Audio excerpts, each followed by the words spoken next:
घर का बड़ा बेटा ना अक्सर बेवकूफ़ होता है। वो अपने सब कुछ ज़ाया कर चुकता है। जब ज़िंदगी जवानी गुजर जाती है, पैसा ज़ाया हो जाता है, तब उसको होश आता है, लेकिन उसको फ़ायदा कुछ नहीं होता, सवाए ख़वारी के उसे कुछ नहीं मिलता। जो वाक़या मैं आपके सामने आज बयान करने जा रही हूँ, इसको प्लीज़ पूरा सुनिएगा, इग्नोर ना कीजिएगा। हो सकता है कि आप में से भी कोई भाई बहन ये गलती कर रहा हो।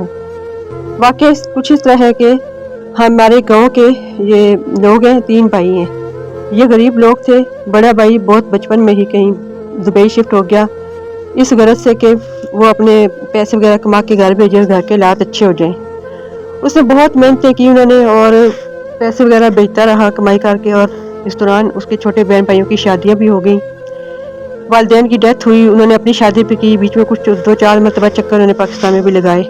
सब कुछ हो गया, दिन रात मेहनत करके उन्होंने एक एक पैसा जोड़ा, घर भेजा, सारे मामलात हल हुए। अब उन्होंने अपने भाइयों से बोला कि 2 भाई थे, दोनों भाइयों से बोला कि आप लोग शहर की लोकेशन पे कोई जगह ले लें तो उधर हम एक घर बना लेंगे।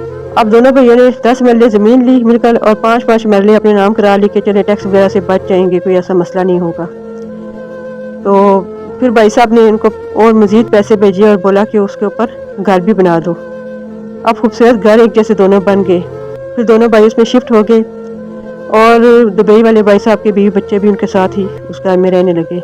अब इधर 25-26 साल जब पूरे हो गए इन भाई साहब के, तो इनको ख्याल आया कि अब मुझे घर भी बन गए, सारे मामलात हल हो गए, सबकी शादियां भी होंगी, सारा कुछ हो गया, तो अब मैं क्यों ना जाकर पाकिस्तान में बाकी ज़िंदगी गुजारूं अपनी फैमिली के साथ, और एक घर किराए पे लगा दूंगा, और जो पैसे जमा किए इनसे थोड़ा कारोबार कर लूँगा, कोई छोटा मोटा।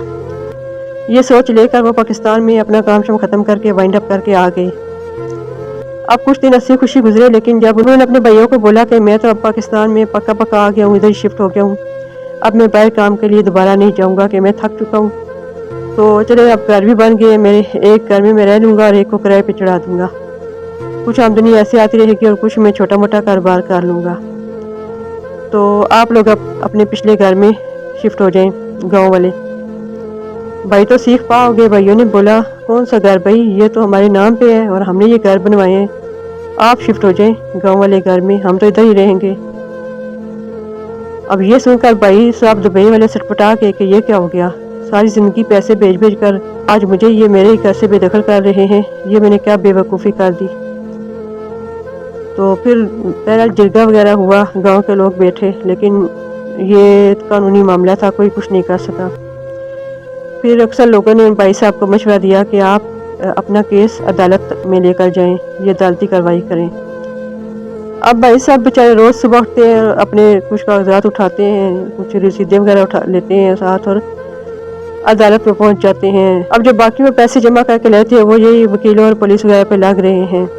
अभी तक तो उनको कोई फ़ायदा नहीं हुआ। देखें, अगर कुछ फ़ायदा हुआ तो मैं आपको ज़रूर बताऊँगी, लेकिन ये वाक़या आपको सुनाने का मतलब ये है कि जो औरत आप ब्याह कर लाते हैं और जो बच्चे आप पैदा करते हैं, अल्लाह ने उनको बहुत सारे हुकूक दिए हैं।